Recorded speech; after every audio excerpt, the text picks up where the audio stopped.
नमस्कार। आज देश की तमाम फटाफट खबरों में आपका स्वागत है। घर घर राशन योजना के मुद्दे पर दिल्ली के मुख्यमंत्री अरविंद केजरीवाल ने प्रधानमंत्री नरेंद्र मोदी को चिट्ठी लिखी है। मुख्यमंत्री केजरीवाल ने कहा कि कृपया घर घर राशन योजना दिल्ली में लागू करने दीजिए। उन्होंने कहा कि आज तक राष्ट्र हित के सभी कामों में मैंने आपका साथ दिया है। राष्ट्र हित के इस काम में आप भी हमारा साथ दीजिए। कोरोना काल में ये योजना पूरे देश में लागू हो। केंद्र सरकार इस योजना में जो बदलाव करना चाहती है हम वो करने के लिए तैयार हैं। दिल्ली में राशन की डोर स्टेप डिलीवरी योजना पर रोक के बाद दिल्ली सरकार और केंद्र सरकार में तल्खियां बढ़ती जा रही है। दिल्ली सरकार ने शनिवार को दावा किया कि केंद्र ने 72 लाख राशन कार्ड धारकों को लाभान्वित करने वाले इस महत्वाकांक्षी राशन योजना को रोक दिया। उसने इस कदम को राजनीति से प्रेरित बताया। हालांकि केंद्र सरकार ने आरोपों को आधारहीन करार दिया था। दुनिया भर में बड़े पैमाने पर इंटरनेट ठप होने से हड़कंप मच गया।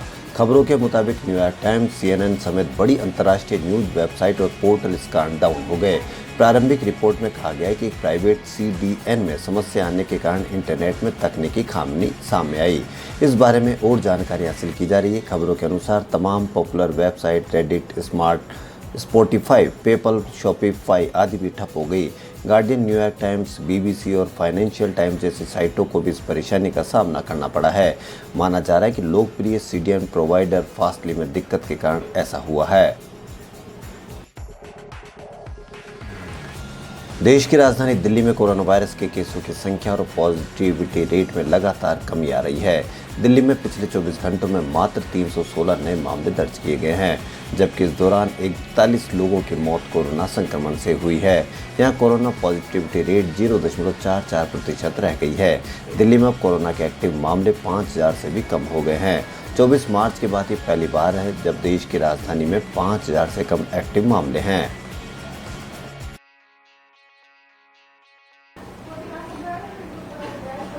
कुछ राज्यों की ओर से टीकाकरण अभियान को लेकर उठाए गए सवाल, सुझाव और सियासत के चलते मई के महीने में देश में इस अभियान को गहरा धक्का पहुंचा है। यह वही महीना था जिसमें कोरोना की दूसरी लहर का प्रकोप चरम पर रहा। सरकारी सूत्रों के अनुसार इन राज्यों में टीकाकरण अभियान को पटरी से उतारने में कोई कसर नहीं छोड़ी। न टीकों की खरीद ठीक से की गई, न ही टीकाकरण अभियान को सही ढंग से अंजाम दिया गया। इसी कारण मई के पहले 3 सप्ताह में देश में टीकाकरण की रफ्तार सुस्त रही। हालांकि अच्छी बात यह है कि जून के पहले सप्ताह में इसने गति पकड़ ली है। 31 मई को यहाँ 28 लाख टीके लगाए गए, वहीं 1 जून को 24, 2 जून को 24, 3 जून को 29, 4 जून को 36.5 और 5 जून को 33.5 लाख टीके लगाए गए हैं। पायलटों के एक संगठन ने बंबई उच्च न्यायालय में याचिका दायर कर कोरोना वायरस संक्रमण से जान गंवाने वाले पायलटों के लिए समुचित मुआवजा, टीकाकरण में प्राथमिकता और महामारी के दौरान काम करने वालों को बीमा कवरेज के लिए निर्देश देने का अनुरोध किया है। फेडरेशन ऑफ इंडिया पायलट द्वारा 7 जून को दाखिल याचिका में कहा गया है कि महामारी के दौरान पायलटों ने जरूरी सेवा मुहैया कराई है। याचिका में कोविड-19 से जान गंवाने वाले पायलटों के परिवारों को 10 करोड़ रुपए मुआवजा देने का केंद्र को निर्देश देने का भी अनुरोध किया गया है। जनहित याचिका के मुताबिक फरवरी 2021 से संक्रमण के कारण 13 पायलटों की मौत हुई है।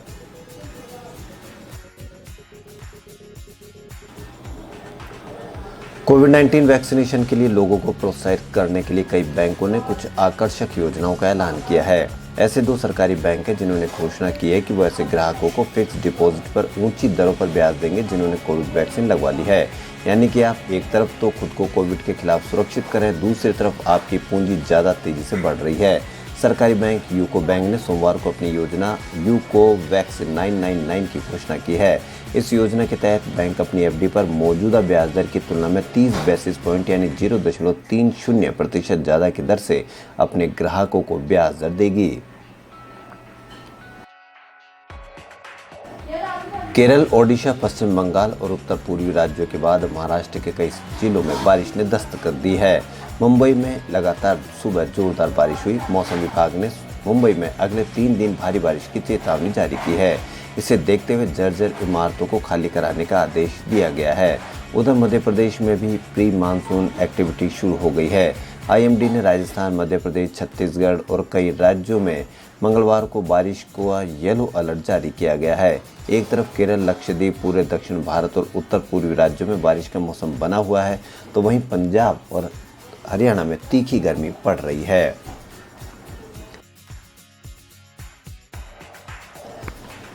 देश में कोरोना की दूसरी लहर कमजोर होने से नए केस लगातार कम हो रहे हैं। तीसरी लहर में बच्चों पर इसके बुरे असर की खबरों के बीच सरकार ने राहत भरा दावा किया है। एम्स के डायरेक्टर डॉक्टर रणदीप गुलेरिया ने मंगलवार को बताया कि भारत या दुनिया के मामले देखें तो अब तक कोई ऐसा डेटा नहीं आया है जिसमें दिखाया गया है कि बच्चों में अब ज़्यादा गंभीर संक्रमण है। अभी ऐसे सबूत नहीं है कि अगर कोविड की अगली लहर आएगी तो बच्चों में ज़्यादा गंभीर संक्रमण होगा। वे कोरोना के हालात पर होने वाले नियमित प्रेस कॉन्फ्रेंस पर बोल रहे थे।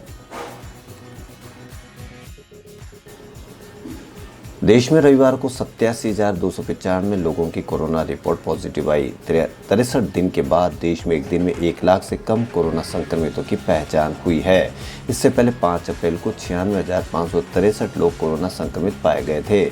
मौत के आंकड़ों में भी कमी आ रही है। पिछले 24 घंटों में 2,115 संक्रमितों ने जान गंवाई है। यह बीते 46 दिन में सबसे कम है।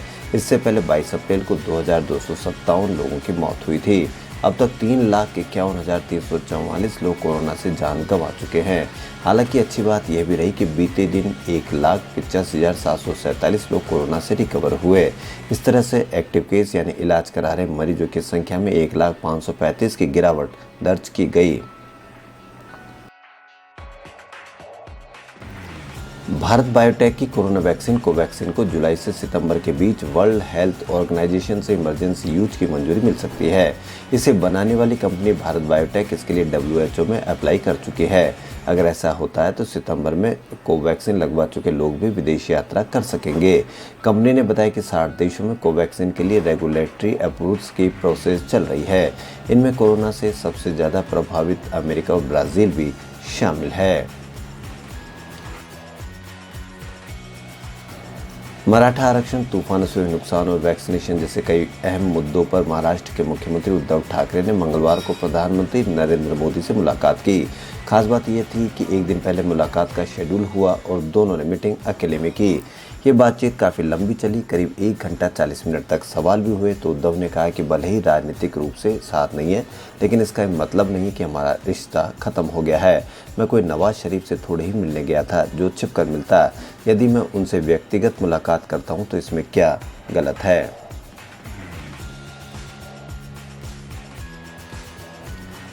बॉलीवुड की पॉपुलर कास्टिंग डायरेक्टर सहर अली लतीफ़ का सोमवार को मुंबई में निधन हो गया। द लंच बॉक्स और दुर्गामती जैसी कई फिल्मों में कास्टिंग कर चुकी सहर की दोनों किडनी फेल हो गई थी। इसके बाद उन्हें लीलावती हॉस्पिटल में भर्ती कराया गया था। इलाज के दौरान कार्डियक अरेस्ट के कारण उनका निधन हो गया। सहर के निधन की खबर आने के बाद से ही कई बॉलीवुड सेलेब्स और डायरेक्टर सोशल मीडिया पर पोस्ट शेयर कर उन्हें श्रद्धांजलि दे रहे हैं। खबरों फिलहाल इतना ही। यदि आपको हमारा चैनल पसंद आए तो लाइक, सब्सक्राइब और शेयर अवश्य करें। धन्यवाद।